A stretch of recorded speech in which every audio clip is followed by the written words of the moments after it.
그럴 때 다윗이 2절에 보면 선지자 나단에게 이르되 나는 백향목 궁에 살거늘.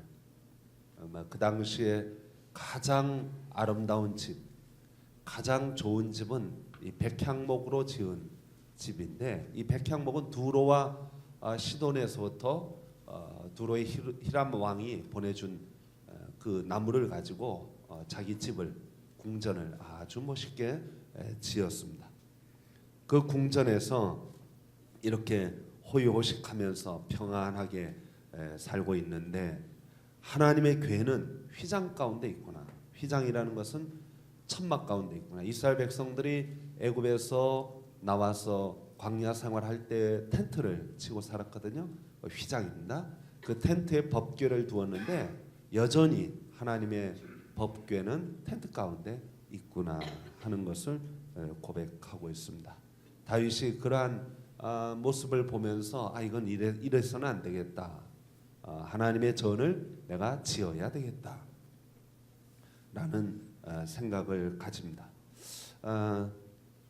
다윗이 늦었지만 하나님의 전을 짓겠다는 이런 마음을 가진 것은 참으로 귀하고 놀라운 일이기도 합니다.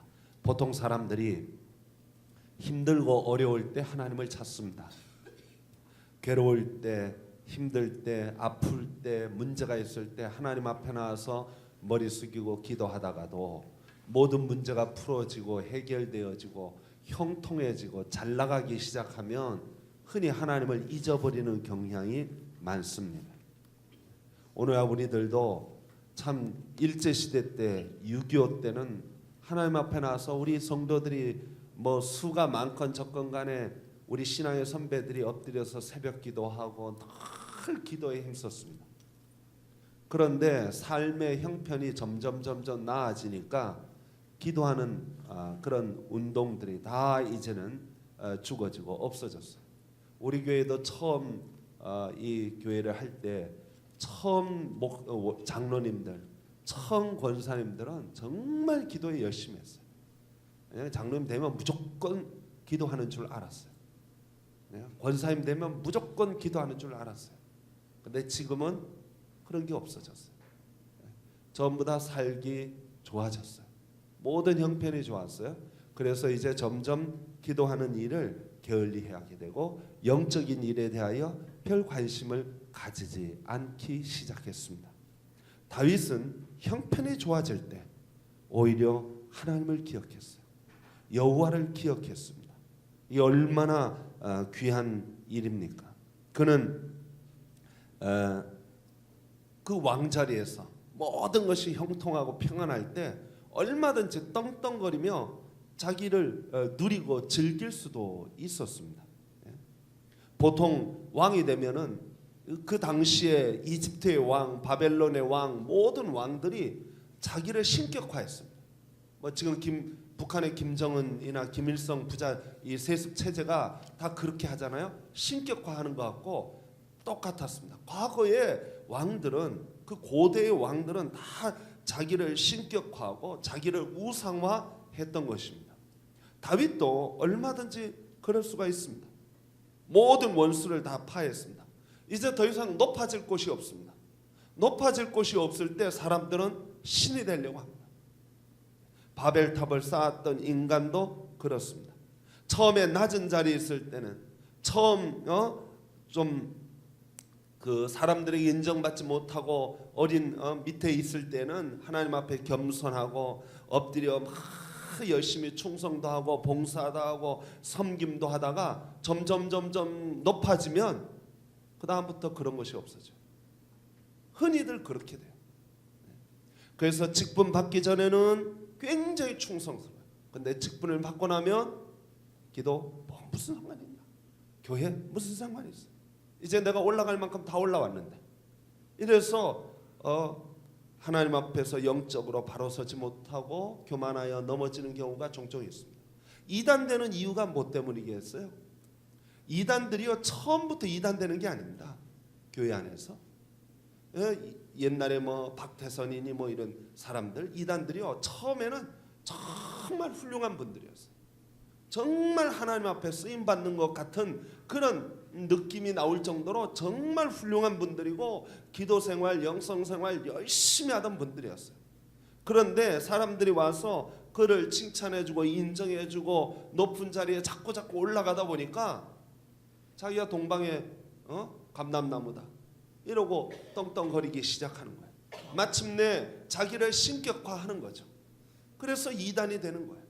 더 이상 높아질 곳이 없을 때 그가 이단이 되는 것입니다. 오늘 여기 다윗도 비슷한 자리에 올라갑니다. 왕으로서 이제 원수는 다 없어졌습니다.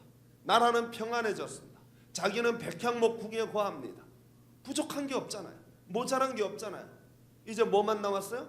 나를 신격화하는 일만 남은 거예요. 그런데 그 자리에서 그는 역전합니다. 하나님 앞에 무릎 꿇습니다.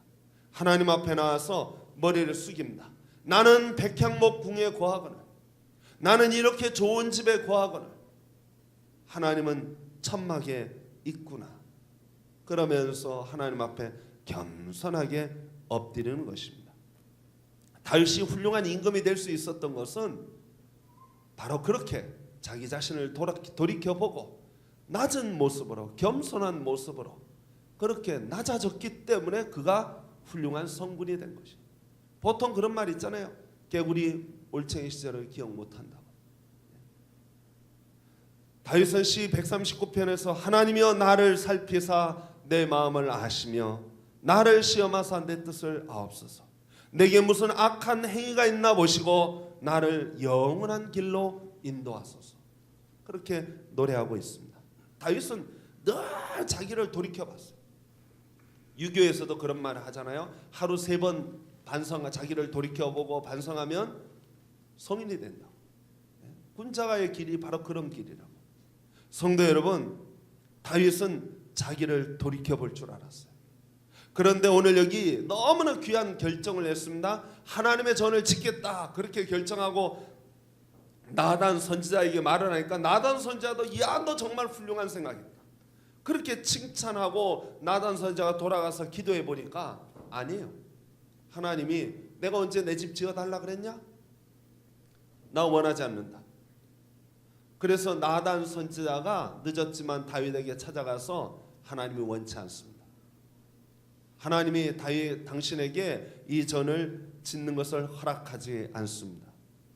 그러면서 오늘 우리 사무엘상에는 허락하지 않는 이유를 밝히지 않지만 역대상에 보면 그 이유가 나와 있어요. 2가지입니다. 하나는 당신은 아직 전쟁이 끝나지 않았다. 아직도 전쟁이 많이 남아있다. 또 전쟁을 하려 그러면 돈도 많이 써야 되고 경비도 많이 들여야 되는데 너는 지금 성전을 지을 사람이 아니다. 그리고 피를 너무 많이 흘렸다. 그래서 너는 안 된다. 여러분, 사실 우리가 신앙생활 하다가 신앙생활 아니어도 좋아요. 내가 뭘 제안을 했는데 그걸 거부했어요. 내가 정말 선한 뜻으로, 내가 정말 좋은 마음으로, 내가 정말 하나님을 생각하고 진실한 마음으로 제안을 했는데 그것도 하나님이 거절해버려. 그럼 보통 사람들은 거절받으면요 내 자신, 내 의견이 거절됐다고 생각하지 않고 뭐가 거절됐다고 해요? 내 인격이 거절됐다고 생각하는 경우가 많습니다. 아, 내가 이제는 무시당했구나. 내가 이제 하나님이 나를 외면하시는구나. 이렇게 생각하는 거예요. 하나님은 사실 그 제안만 거절한 거예요. 그 제안을 거절하고 새로운 제안을 하나님이 하십니다. 너의 아들에게 내가 짓게 하겠다. 이렇게 하십니다. 그러나 여러분, 우리가 이런 거부를 당할 때 이 거부를 너무 확대 해석하면 내 인격이 거부당한 걸로, 내 존재가 거부당한 것으로 확대 해석하면 마음에 상처가 옵니다. 하나님, 왜 나는 못 짓습니까? 왜 나는 하나님 앞에 이렇게 순수한 마음으로, 정말 진실한 마음으로 하나님 앞에 진실되게 하려고 하는데 하나님 왜 나를 거절하십니까? 하고 하나님께 항변할 수도 있었습니다. 그런데 다윗에게 또 한 가지 놀라운 사실은 그는 하나님이 거부할 때 기꺼이 받아들였습니다. 기꺼이 받아들였어요. 여러분 나중에 성경 보시면 아시지만 나단 선지자가 와서 다윗에게 밧세바 사건을 가지고 책망을 합니다. 책망을 할 때 다윗이 그 자리에서 무릎을 꿇었습니다. 무릎을 꿇고 눈물로 통해 자복합니다. 다윗에게 좋은 장점이 하나 있다면 그는 하나님이 거부할 때 혹은 하나님이 책망할 때 하나님이 그를 때리실 때 다윗은 그 앞에서 그것을 그냥 기쁨으로 받아들였어요. 물론 기뻐하지 않겠죠. 힘들었겠지만은 그는 그것을 받아들였습니다. 기꺼이 무릎을 꿇었습니다. 성도 여러분, 다윗이 훌륭한 점이 바로 이것입니다.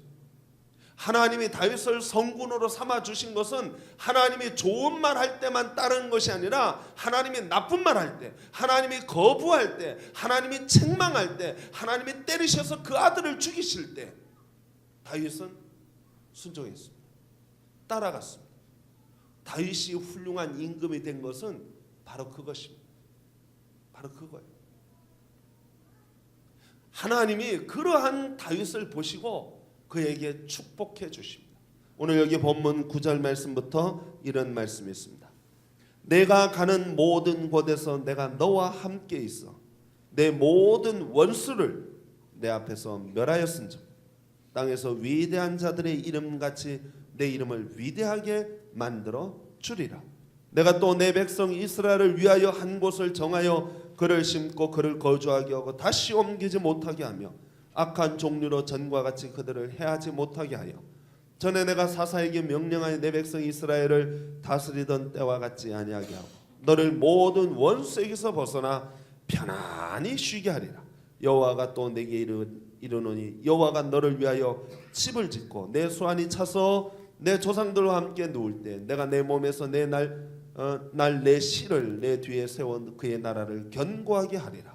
그는 내 이름을 위하여 집을 건축할 것이요 나는 그의 나라 왕위를 영원히 견고하게 하리라. 여러분 여기 하나님을 보시니까 뭘 칭찬해줘요? 하나님이 거부했는데도 그 거부 앞에서 다윗이 기꺼이 아멘 하고 받아들이고 하나님이 그를 낮추실 때 그는 기꺼이 낮아지는 그 모습을 가질 때 하나님이 내가 너를 위대하게 세우겠다. 위대하게 세우겠다. 그러면서 내 이름이 영원히 위대하게 하겠다. 어저께 제가 텔레비전 요즘 보는 드라마 딱 하나 있어요. 나르샤 육룡이라는 드라마를 보는데 거기 정도전하고 정몽주 나와요. 정몽주가 어저께 선축교에서 철퇴를 맞아서 죽는데 그런 얘기를 해요. 정몽주가 내 이름은 이제 1000년 동안 영원히 충신으로 기억될 거다. 그렇게 이야기를 해요. 여러분 정몽주의 이름이 영원히 충신으로 기억될지는 모르겠어요. 그런데 제가 볼 때 정몽주가 과연 바른 선택을 했는지는 제가 잘 모르겠어요.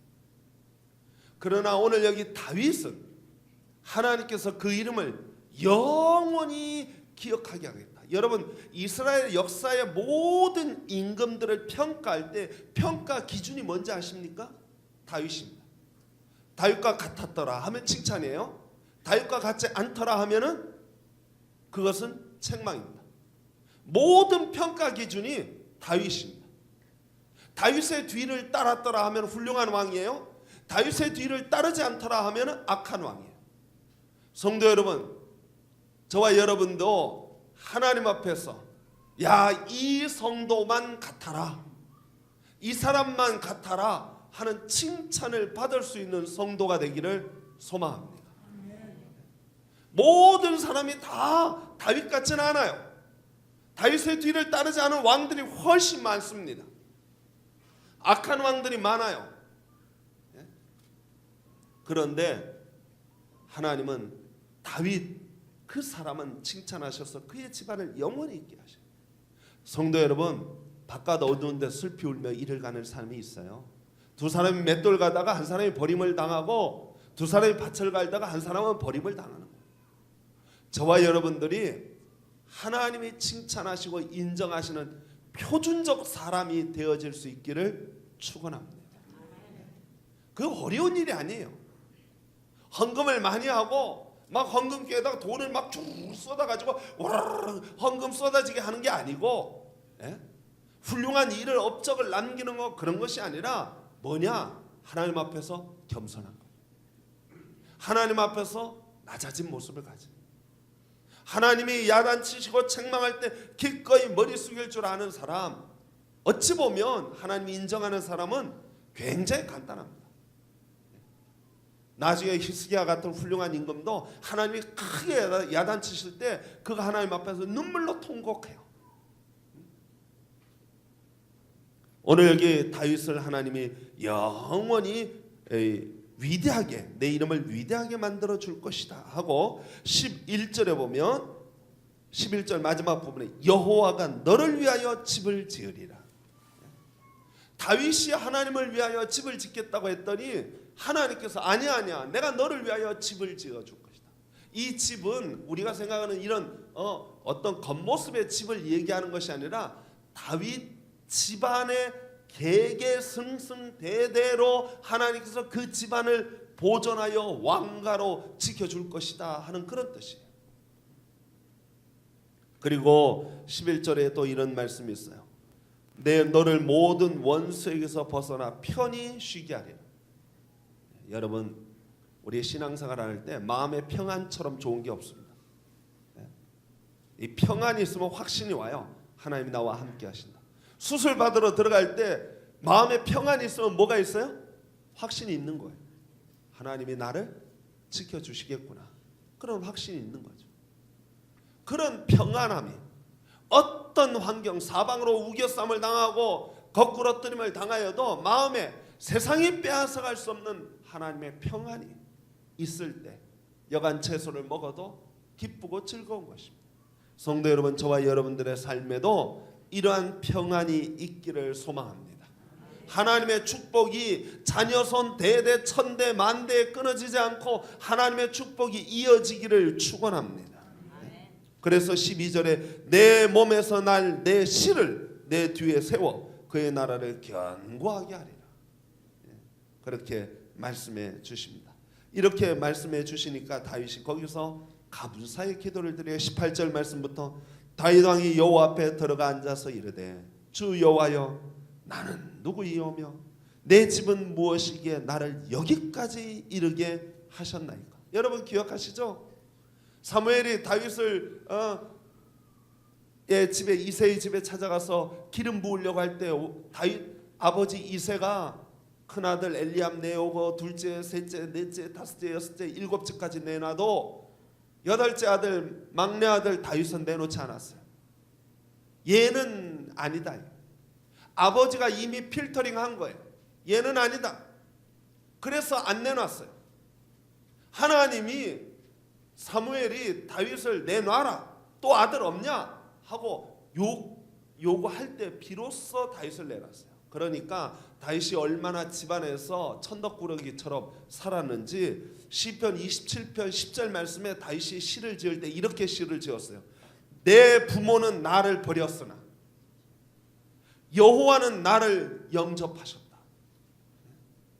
내 육신의 부모는 나를 버렸지만 내 하나님 여호와는 나를 영접해 주었다. 어찌 보면 다윗은 마음의 상처가 굉장히 많은 사람이에요. 정신적으로 안정이 될 수 없는 사람이에요. 부모도 그를 외면했어요. 결혼을 했는데 장인도 자기를 죽이려고 그래. 아이 참, 이게 뭐 자기 친아버지도 자기를 그랬죠. 장인도 그러지. 어째 다윗은 이렇게 살 수밖에 없을까? 정말로 다윗의 인생은 파란만장한 인생을 살아요.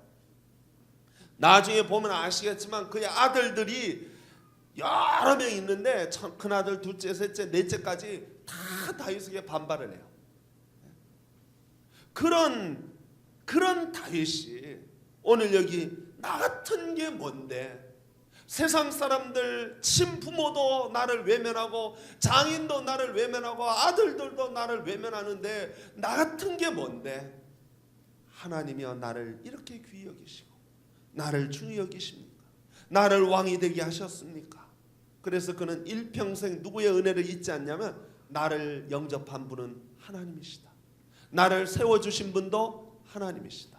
성도 여러분, 여러분들이 직분을 받은 것은 하나님이 세워주신 직분인 줄 믿으시기 바랍니다. 감사하세요. 나 같은 게 뭔데? 나 같은 게 뭔데 이런 귀한 직분을 허락하여 주셨는가?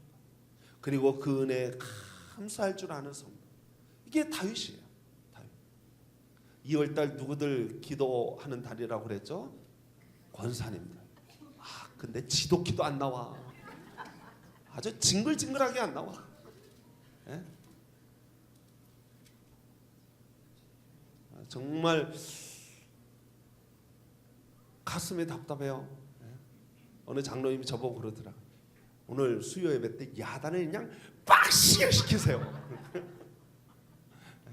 그러더라고요. 성도 여러분, 아유 제가 뭐 절을 해야 될까요? 우리 권사님들한테. 예?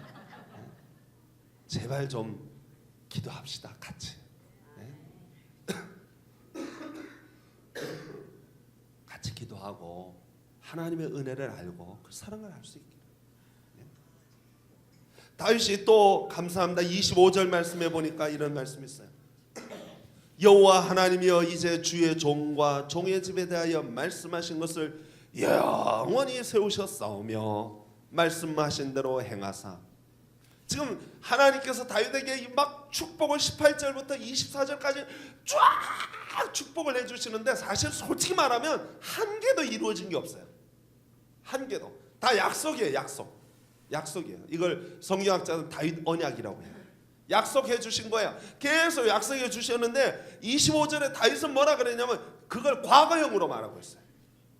과거형으로 다시 한번 읽어보세요. 여호와 하나님이여 이제 주의 종과 종의 집에 대하여 말씀하신 것을 영원히 세우셨사오며 말씀하신 대로 행하사. 여러분 뭐 오순절 순복음교회에서는 그런 거 있더라고요. 받은 줄 믿고 감사를 드린다. 이게 선불 감사예요. 받은 줄 믿고 감사를 드린다. 히브리서에 보니까 믿음은 바라는 것들의 실상이요 보지 못한 것의 증거라고 했습니다. 성도 여러분, 저와 여러분들이 믿음의 눈이 열려져서 하나님이 우리 교회에 행하실 위대한 역사를 바라보고 미리 감사할 수 있기를 소망합니다. 지난주에 우리 총동원 전도를 했는데 전도에 참여하신 분들은 다들 너무 기뻐하셨어요. 너무 감사하고 야 정말 좋다. 저는 그날 뭐 우리가 전도를 해가지고 실질적 성과를 얼마나 거뒀는지 아직 잘 모르겠지만 하나님이 우리 교회에 역사하여 주시고 움직여 주시고 이루어 주셔서 우리 교회 올해 출석이 반드시 500명 되어질 줄 믿습니다. 우리 미리 그려놓고 감사합시다. 하나님 감사합니다. 채워주신 것 감사합니다. 이 자리에 빈자리가 없도록 가득 채워주신 것 감사합니다. 과거형으로 그러면서 우리가 하나님이 해주신 것에 대하여 미리미리 감사하고 하나님께 영광 돌릴 수 있기를 소망합니다. 오늘 여기 27절 말씀 이런 말씀이 있어요. 만군의 여호와 이스라엘의 하나님이여 주의 종에게 알게 하여 이르시기를 내가 너를 위하여 집을 세우리라 하신 거로 주의 종이 이 기도로 구할 마음이 생겼습니다. 성도 여러분, 다윗이 하나님 앞에 이렇게 엎드려 감사하고 기도하기를 시작했습니다. 성도 여러분, 저와 여러분도 구할 마음이 생기기를 소망합니다. 기도할 마음이. 하나님, 우리 교회 이제 드디어 축복을 해 주시려는가 보구나. 하나님 우리 교회 우리에게 나에게 축복해 주시려는가 보구나. 그래 이제 무슨 마음이 생겨요? 구할 마음이 생기는 거예요. 야 이제 하나님께 구해야 되겠구나. 하나님이 이제 하늘 창고문을 활짝 열어놓고 야 이제 서북교회 줘야지. 서북교회 성도들에게 줘야지. 여러분 우리 모든 성도들의 심령에 구할 마음 생겨나기를 축원하고 소망합니다. 그 마음 생겨나면 하나님이 채워주실 거예요. 우리 1월달 장로님들이 앞장서 살 때는 막 60명까지 육박을 했는데 권사님들이 하니까 40명을 못 가. 야 정말 가슴이 답답하더라고.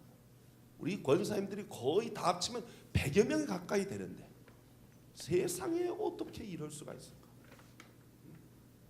돌아가면서 나와도 그러지는 않을 텐데. 그런 생각이 들더라고요. 우리 권사님들 회개하시고 구할 마음이 생겨나기를 소망합니다. 네?